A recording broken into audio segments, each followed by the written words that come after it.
முக்கியமாக தினசரி நடப்பு நிகழ்வுகளையும் கல்வி, விளையாட்டு, அரசியல், வாழ்க்கை முறை, மருத்துவம், தொழில்துறை, சினிமா, பொழுதுபோக்கு போன்ற பல்வேறு நிகழ்ச்சிகளையும் உடனுக்குடன் காண கேப்டன் டிவி மற்றும் கேப்டன் நியூஸ் சமூக வலைத்தள பக்கங்களோடு இணைந்திருங்கள். உங்கள் வணிகத்தை கேப்டன் டிவி மற்றும் கேப்டன் நியூஸில் விளம்பரத்தின் மூலம் மேம்படுத்த விருப்பமா? உடனே கீழே கொடுக்கப்படும் எண்ணிற்கு தொடர்பு கொள்ளுங்கள். இது வந்து கேஸ் ட்ரபிள் இல்லைன்னா கேஸ்ட்ரைட்டிஸ், அசிடிட்டி அப்படின்னு நினச்சி பெரும்பாலும் வழக்கமான வலியை போல் இல்லாமலும் இருக்க வாய்ப்பு உண்டு. வலியே இல்லாத சைலண்ட் எம்ஐ அப்படின்னும். குறிப்பிட்ட மணி நேரங்களுக்குள்ளே வரும்போது தான் அதற்கான சிகிச்சை கொடுக்கும்போது பூரண. நான் இப்போ ஒரு சமீப காலத்திலே பார்த்தீங்கன்னா நான் செய்த அறுவை சிகிச்சைகள், அதாவது பைபாஸ் அறுவை சிகிச்சைகளை பலர் இந்த எந்த விதமான கெட்ட பழக்கமும் இல்லாதவர்கள். நம்ம உடம்புல வந்து மாற்றங்களை ஏற்படுத்தி அந்த இரத்த குழாய்களே அடைப்புன்றது ஒரு நாளிலே ஆகிற விஷயம் இல்லை. அவருடைய உயரத்துக்கு அதற்கு மிகுதியாக அவர் இருக்கிறது ஒரு 5 கிலோ அந்த மாதிரி ஏதாவது எக்ஸ்ட்ரா இருந்தால் பரவாயில்ல. கேப்டன் டிவி நேயர்களுக்கு எனது வணக்கங்கள். நான் ஏவிஎஸ் கார்டியாக் சென்டர் சென்னையிலிருந்து டாக்டர் சுயம்புலிங்கம், இருதய அறுவை சிகிச்சை நிபுணர். கடந்த 10 ஆண்டுகளாக இந்த துறையில் நான் இருக்கிறேன்.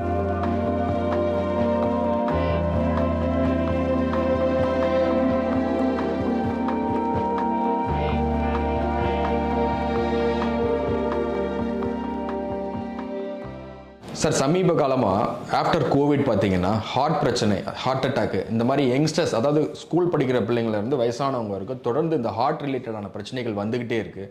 சடன் கார்டியாக் அரெஸ்ட் செய்திகள் நம்ம கேட்குறோம்.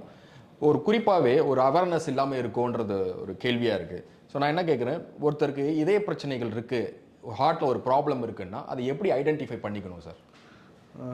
பொதுவாக சொல்லப்போனால் கோவிடுக்கு முன்னும் சரி இப்பயும் சரி, இருதயத்தில் ஏதாவது பிரச்சனை ஏற்பட்டால் ஒரு சில அறிகுறிகள் நமக்கு முன்கூடியே காட்டும், இல்லது அந்த தருணத்திலாவது காட்டும். அதை நாம் சரியாக கண்டறிந்தாலே இருதய பிரச்சனைகளுக்கான சரியான மருத்துவத்தை உடனே மேற்கொள்ளலாம். சாதாரணமாக பார்த்திங்கன்னா நமக்கு நல்லா தெரிஞ்சது இருதயத்து சம்மந்தமான நெஞ்சு வலி பெரும்பாலும் நமது சமூகத்தில் பார்த்திங்கன்னா யாருமே சரியான நேரத்துக்கு சாப்பிடும் பழக்கம் கிடையாது.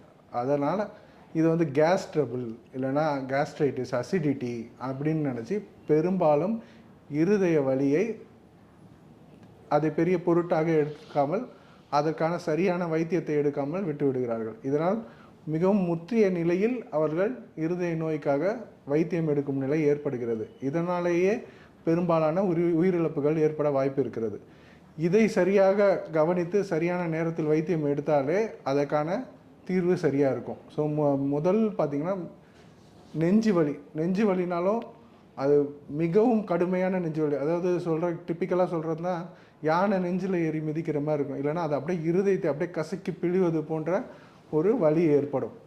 அந்த வலியானது அதே இடத்தில் இருக்க வேண்டிய அவசியம் இல்லை, அங்கிருந்து வேறு பகுதிகளிலும் பரவலாம். இல்லை என்றால் இருதயம் இருக்கும் இடம், அதாவது இடது பக்க நெஞ்சு தவிர கைகள், அதாவது மிக முக்கியமாக இடது கை உள்புறத்தில் விரல் நுனி வரைக்கும் அந்த வலி தெரியலாம்.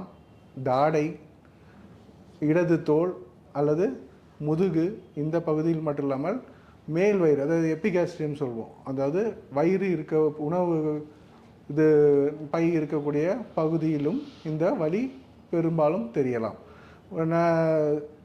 சுகர் இருக்கிறவங்களுக்கு, அதாவது சர்க்கரை நோயாளிகளுக்கு இந்த வலி வழக்கமான வலியை போல் இல்லாமலும் இருக்க வாய்ப்பு உண்டு. வலியே இல்லாத சைலண்ட் எம்ஐ அப்படின்னும். அதாவது இதய வலியே இல்லாமல் ஆனால் மாரடைப்பு வந்திருக்கக்கூடும். ஏனென்றால் இவர்களுக்கு நாள்பட்ட சர்க்கரை வியாதி இருப்பதால் அதற்குரிய நரம்புகள் பாதிக்கப்பட்டு அதனால் அந்த வலி தெரியாமல் இருக்கலாம். ஸோ ஒரு முதல் இது நெஞ்சு வலி. அதுக்கடுத்து பார்த்திங்கன்னா மூச்சு விட சிரமம். இருதயத்தில் அடைப்பு ஏற்பட்டதுனால என்ன ஆகும்னா இரத்த ஓட்டம் சரியாக இருதயத்துக்கு மட்டும் இல்லாமல் மற்ற பகுதிகளுக்கும் சரியாக போகாது. அதனால் அது மூச்சு திணறல். இது இல்லாமல் இதோட இருதயத்துடைய தசை நார்கள் செயலிழக்கும் வகையில் இருதயத்தில் சரியான பம்பிங் ஆகாததால் நுரையீரலில் நீர் கோத்து அதனாலேயும் மூச்சு திணறல் வரலாம். இது மிகுதியான மூச்சு திணறல், அதாவது ஒரு நீரில் மூழ்கினா எப்படி இருக்கும் அந்த மாதிரியான ஒரு மூச்சு திணறல் வரக்கூடும் இருதய பிரச்சனையினால் நுரையீரல் நீர் கோர்த்து ஆகும்போது. ஸோ மூச்சு திணறல், ஏதாவது நம்ம சாதாரணமாக ஒரு செய்யக்கூடிய வேலையை செய்யும் போதே மூச்சு திணறல் வருவது. இப்போ வழக்கமாக இப்போ நம்ம எந்திரிச்சு நடக்கிறோம், ஒரு இது வெளியில் நடந்து போகிறோம் ஒரு குறிப்பிட்ட தூரத்துக்கு, இதுக்கெல்லாம் நமக்கு மூச்சு வாங்காது. ஆனால் இதே ஒரு 10 மாடி நீங்கள் வேகமாக ஏறினா மூச்சு வாங்கலாம். இது சாதாரணமாக இருக்கக்கூடியது. ஆனால் இப்படி இருதய நோயாளிகளுக்கு சாதாரணமான மிதமான வேலைகள் செய்யும் போதே மூச்சு திணறல் வரும் வாய்ப்பு உண்டு. இது ஒரு அறிகுறி. இது தவிர பார்த்தீங்கன்னா அதிகப்படியான வலி வரும்போது அதிகப்படியான வியர்வை, அதாவது எப்படின்னா உடம்பே ஜில்லுன்னு ஆயிரும்னு சொல்லுவாங்கள்ல, அது மாதிரி உடல் வியர்த்து உடல் சில்லிட்டு காணப்படும். இது ஒரு ஆபத்தான அறிகுறி. உங்களுக்கு நெஞ்சு வலியோட சோத்து இதுவும் இருக்கும்போது நீங்கள் உடனே மருத்துவமனையை அணுகுவது கட்டாயம். இது இல்லாமல் மயக்கம் இது போல வரலாம், டிசீனஸ் சொல்லுவோம். அதாவது எப்படி நுரையீரலுக்கு சரியான ரத்த ஓட்டம் போகாத மாதிரியோ மூளைக்கும் அதே அளவு ரத்த ஓட்டம் சரியாக போகாததுனால அந்த பிரச்சனையும் வரலாம்.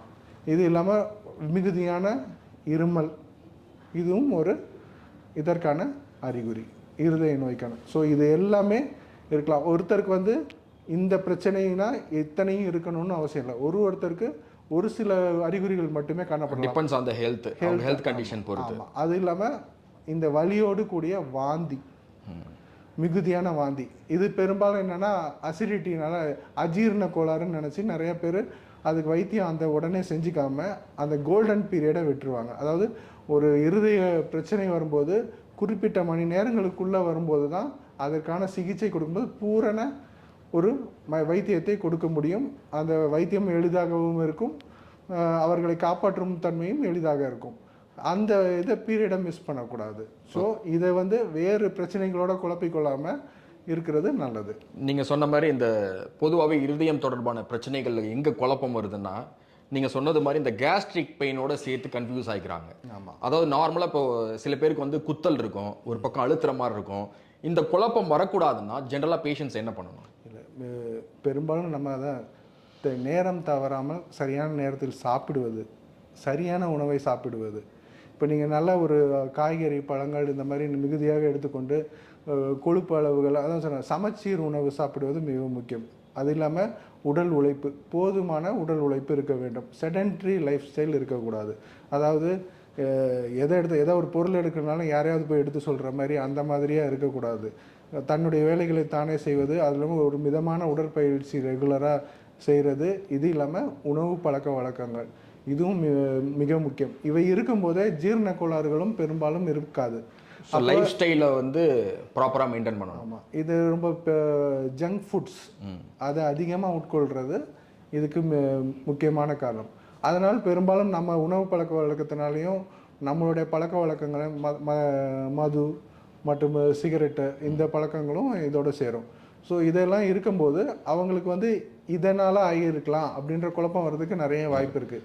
இவை இல்லாத பொழுது இவற்றுக்கான வாய்ப்புகள் குறைவாக இருக்கும். ஆகவே எப்பொழுதுமே இந்த நோய்க்கு மட்டுமல்ல எந்த நோய்க்குமே சமச்சீர் உணவு, போதுமான உடற்பயிற்சி பெரும்பாலான நபர்களை காப்பாற்றும். ஓகே, இப்போ இந்த நேரம் தவறி சாப்பிட்றது கூட இருதய பிரச்சனையை உருவாக்குறதுக்கான ஒரு காரணமாக இருக்குமா? இருக்கலாம். ஏன்னா அப்போ நேரம் தவறி சாப்பிடும்போது நம்ம உணவு உட்கொள்கிறதும் ஒன்று அளவுக்கு அதிகமாக இருக்கலாம், இல்லை குறைபாடாக சாப்பிடலாம். ஸோ நமக்கு உடலுக்கு தேவையான எனர்ஜி கிடைக்கலனாலும் உடலுக்கு நல்லதில்லை. அதிகபட்சமாக அளவுக்கு அதிகமாக கொழுப்பு சேருவதும் உடலுக்கு நல்லதில்லை. ஓகே, இப்போ இந்த இருதயம் தொடர்பாக பார்த்தீங்கன்னா மக்களுக்கு சராசரியாக சாமானியர்களுக்கு ஒரு சில சந்தேகங்கள் இருக்குது. அந்த கேள்வியை நான் இப்போ முன்வைக்கிறேன் உங்கள்கிட்ட.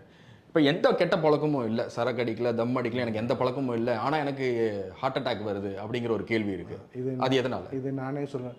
நான் இப்போ ஒரு சமீப காலத்திலே பார்த்தீங்கன்னா நான் செய்த அறுவை சிகிச்சைகளை, அதாவது பைபாஸ் அறுவை சிகிச்சைகளை பலர் இந்த எந்த விதமான கெட்ட பழக்கமும் இல்லாதவர்கள், சிகரெட்டு, மது இந்த மாதிரி எது கெட்ட பழக்கமும் இல்லை, ஓரளவுக்கு மிதமான உடற்பயிற்சி எல்லாம் செய்யக்கூடிய. ஆனால் பெரும்பாலும் இவர்கள் பார்த்தால் நொறுக்கு தீனி, அதாவது பயன்படுத்திய எண்ணெயை மீண்டும் பயன்படுத்தி அதனால் செய்யப்படும் பலகாரங்கள் செய்யும்போது அந்த எண்ணெய் வகைராக்களில் ஏற்படும் ரசாயன மாற்றங்கள் அவை இருதயத்தை பாதிக்கக்கூடும். அது இருதயத்திலிருந்து வரும் அந்த இரத்த குழாய்களிலும் அடைப்பு ஏற்படுவதற்கு இவையும் ஒரு காரணம். அதாவது காட்டில் இது ஒரு பெரிய கெட்ட பழக்கமா இருக்கு. நான் பெரும்பாலும் இந்த நபர்கள் பார்த்தீங்கன்னா பெரும்பாலும் ஏதாவது ஒரு வகையிலே இது நொறுக்கு தீனி அதிகமாக சாப்பிடுவர்களாக இருப்பார்கள். வெளியில் ஏதோ பஜ்ஜி வடை இந்த மாதிரி ஏதாவது பயன்படுத்திய எண்ணெயே திருப்பி பயன்படுத்தும் பொருட்களை அதிகமாக உட்கொள்ளும் போது இதற்கான வாய்ப்பு. ஹோட்டல்ஸில் ரெகுலராக சாப்பிட்றவங்களுக்கு இந்த பிரச்சனை இருக்கு. வீட்டிலையுமே பயன்படுத்திய எண்ணெயை மறுபடி பயன்படுத்தாமல் இருப்பது நல்லது. ஓகே, இப்போது எனக்கு ஹார்ட்டில் எக்ஸாம்பிள் எந்த பிரச்சனையும் இல்லாதவர்கள், நான் தொடர்ந்து என்னுடைய ஹார்ட்டை வந்து ப்ராப்பராக மெயின்டைன் பண்ணணும் சார், எப்படி செக்அப் பண்ணிக்கணும், என்ன மாதிரி உணவுகள் எடுத்துக்கணும், அது சஜஸ்ட் பண்ணுங்கள் சார். காய்கறி பழங்கள் மிகுதியான அளவு எடுத்துக்கொள்வது உடல் நலத்திற்கு எப்பொழுதுமே ஆரோக்கியமான ஒன்று. நம்முடைய நான்வெஜ்ஜை காட்டிலும் வெஜ் அதிகமாக எடுத்துக்கணும். நான்வெஜ் சாப்பிடுவதும் அதாவது போதுமான அளவுக்கு ஆசைக்கு சாப்பிட்ற மாதிரி இருக்கும். ஒரு வயதுக்கு மேலே உடம்புக்கு என்ன தேவையோ அதை மட்டும் அதுக்கு அளவுக்கு அதிகமாக ஒரே நேரத்தில் ஒரு முழு கோழியை சாப்பிட்ற அளவுக்கு சாப்பிடக்கூடாது. சரியா? ஆசைக்கு சாப்பிடுவது அசைவ உணவை, மேலும் காய்கறிகளையும் பழங்களையும் இது அதிகமாக எடுத்துக்கொள்வது ஆன்டி ஆக்சிடென்ட்ஸ் அதிகமாக இருக்கும். இப்போ பழங்கள் காய்கறிகளில் பார்த்தீங்கன்னா உங்களுக்கு நார்ச்சத்தும் ஆன்டி ஆக்சிடென்ட்ஸும் அதிகமாக இருக்கும். இவையெல்லாம் இரத்த குழாய்களுக்கு பாதுகாப்பானது. ஓகே, அது ஹார்ட்டுக்கு தேவையான முக்கியமான உணவுகள் அப்படின்னா நீங்கள் எதெல்லாம் சஜஸ்ட் பண்ணுவீங்க சார்? பழங்கள், காய்கறிகள் முக்கியமாக, அது இல்லாமல் சமச்சீர் உணவு, அதாவது கார்போஹைட்ரேட் ஆனாலும் சரி, ஃபேட் ஆனாலும் சரி, புரோட்டீன், புரதச்சத்து, கொழுப்பு சத்து, இவை அனைத்துமே சரியான ப்ரொபோர்ஷனில் இருந்தால் மட்டும்தான் அது வந்து அந்த உணவு உடலுக்கு நன்மை பயக்கும். கொழுப்பு அதிகமானாலும் சரி, அளவுக்கு அதிகமான புரதம் எடுத்துக்கொள்வதும் உடலுக்கு நல்லதல்ல. ஸோ நமக்கு உடலுக்கு தேவையான அந்த சமமான அளவுக்கான அதை எடுத்துக்கொண்டாலே நமது உடல் சீராக இருக்கும். ஓகே, நம்ம ஹார்ட் ரிலேட்டடாக ஃபுட் பற்றி விஷயங்கள் பேசிகிட்டு இருக்கனால இந்த கேள்வி கேட்குறேன். இப்போ மட்டன், சிக்கன், ஃபிஷ் இருக்குது சார், சீ ஃபுட்ஸ் இருக்குது. இதில் ஹார்ட் பேஷண்ட்ஸாக இருக்கட்டும், ஹார்ட் பேஷண்ட் அல்லாதவர்களாக இருக்கட்டும், எதை அதிகமாக எடுத்துக்க சொல்லுவீங்க, சஜஸ்ட் பண்ணுவீங்க? சீ ஃபுட்ஸ் கொஞ்சம் எடுத்துக்கலாம். அடுத்து வரணும் சிக்கன் அந்த மாதிரி சாப்பிடும்போது கொழுப்பு, அதை தோல் நீக்கி அதை மாதிரி சாப்பிட்றது கொஞ்சம் நல்லா தான் இருக்கும். ஏன்னா பெரும்பாலான கொழுப்பு பகுதி இதில் பெறும். ரெட் மீட் அவாய்ட் பண்ணுறது நல்லது. அதாவது நீங்கள் ரெட் மீட்னா எதை மீன்? இப்போ பீஃப், போர்க் இதெல்லாம் சொல்லி பார்த்தீங்கன்னா சிவப்பு அந்த கறியை அந்த நிறமே இது தெரியும் உங்களுக்கு. அளவுக்கு மீறி சாப்பிடக்கூடாது. சில பேர் தினசரி எடுத்துக்கிறத நம்ம பார்க்க முடியும். அது வந்து அளவுக்கு அதிகமாக எடுத்துக்கொள்ளும்போது அதில் உள்ள அனிமல் ஃபேட் அதிகமாக நம்ம உடம்புல வந்து மாற்றங்களை ஏற்படுத்தி அந்த இரத்த குழாய்களே அடைப்புன்றது ஒரு நாளிலே ஆகிற விஷயம் இல்லை.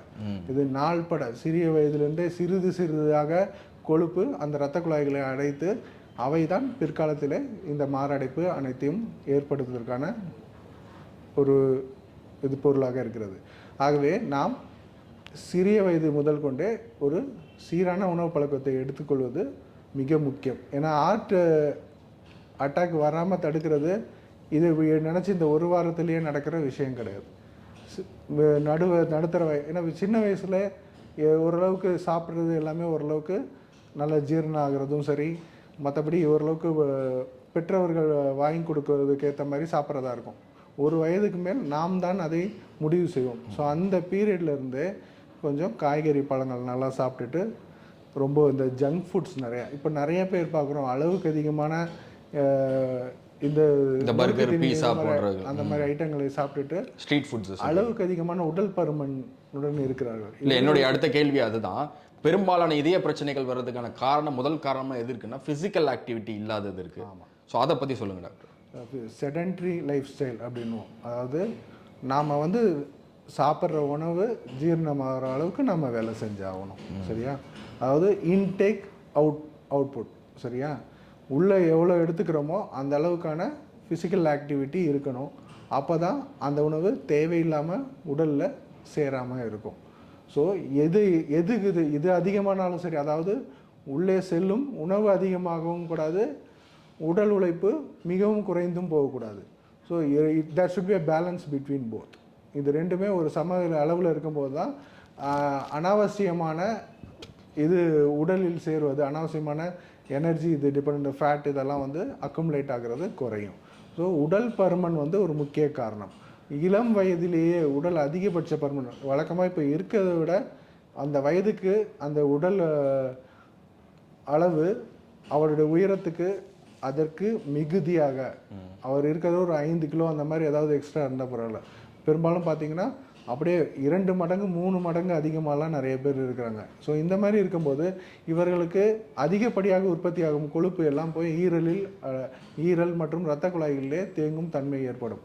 அதனால் இது தவிர இருதயம் தவிர மற்ற மூளைக்கு செல்லும் இரத்த குழாய்கள், கிட்னி, இது போன்ற எல்லா உறுப்புகளுக்கும் முக்கிய உறுப்புகளுக்கு செல்லக்கூடிய இரத்த குழாய்கள் அனைத்திலையுமே அடைப்புகள் ஏற்படலாம். பெரும்பாலும் நீங்கள் இருதய அறுவை சிகிச்சைக்கு வர பேஷண்ட் பார்த்தீங்கன்னா நிறைய பேர் மூளைக்கு போகிற நரம்பில் அடைப்பு இருக்கும், நிறைய பேருக்கு கால் நரம்புகளில் போகிற இதுலேயும் அடைப்பு இருக்கும். இந்த மாதிரி மல்டி வெசல் டிசீஸ் இருக்கும்.